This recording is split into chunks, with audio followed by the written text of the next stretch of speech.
haki serikali ya Tanzania, kwani walitoa taarifa yao pasipo kubalance. Takwimu za 90 za Morogoro, pengine sijui za wapi, maeneo mbalimbali, lakini kauli ya serikali ni kauli aliyoitoa Mheshimiwa Waziri Mkuu. Idadi ya vituo ni 672.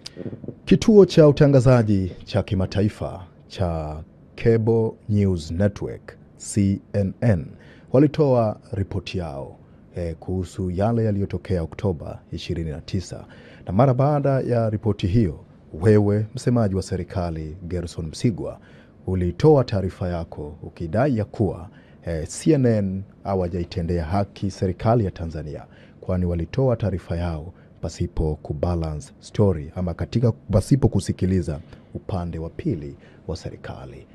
CNN kupitia ripota wao Larry Madowo alisema ya kwamba aliitafuta serikali ya Tanzania kwa juhudi zote pasipo kufanikiwa na hakupewa ushirikiano wa aina yoyote ile na serikali ya Tanzania, hivyo ilimlazimu kufanya hivyo. Unasemaje katika hili? Kwanza nilichokisema siku zile, wewe ni mwandishi wa habari Odemba, mimi na wewe sisi wote ni waandishi wa habari. Mimi nilizungumza on the principles of professionalism.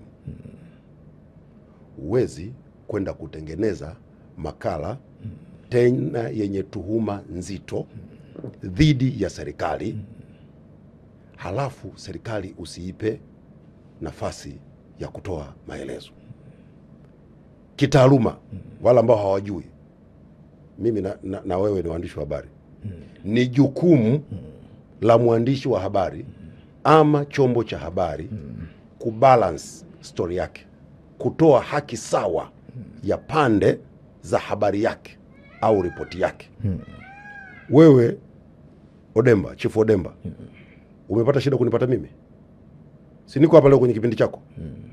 Ulinitafuta kama unatafuta panya, si nimepatikana? Uwezi kwenye chombo cha habari chenye heshima ukafanya tuhuma nzito kama zile bila kutoa upande wa serikali.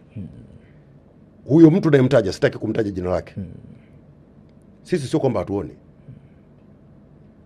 Kakaa huko alikokuwa, anajua ni wapi, anatangaza kwamba Watanzania nitumeni picha, niandike makala, nitengeneze makala kuhusu hali ya Tanzania. Nikuuliza Odemba, wewe unapotaka kutengeneza makala unaomba picha utumiwe kwa WhatsApp? Hivyo ndivyo uandishi wa habari wa CNN ulivyo. Kulikuwa kuna ubaya gani? Kwani waandishi wa habari wa CNN hawajawahi kuja hapa Tanzania? Kwanza kabla ya hapo amekwenda kutoa, nisikilize vizuri, kabla ya hapo kaanza kutengeneza.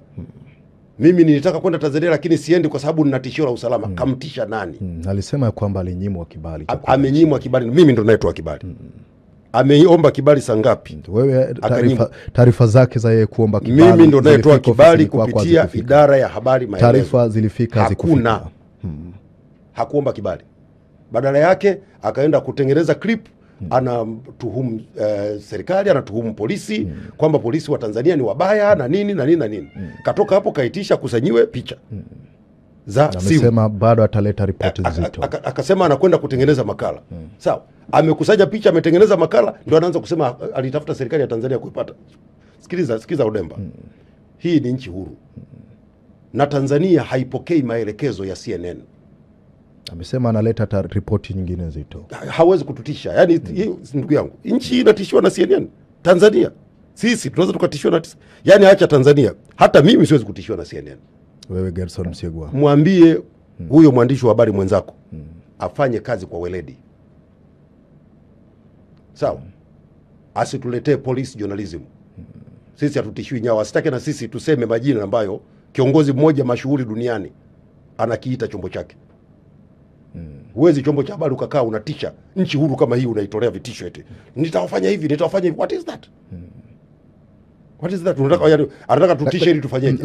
Lakini yeye kutoa ripoti ilikuwa ni sahihi, haikuwa ni sahihi kama chombo cha habari. Mimi sina tatizo na kutoa ripoti.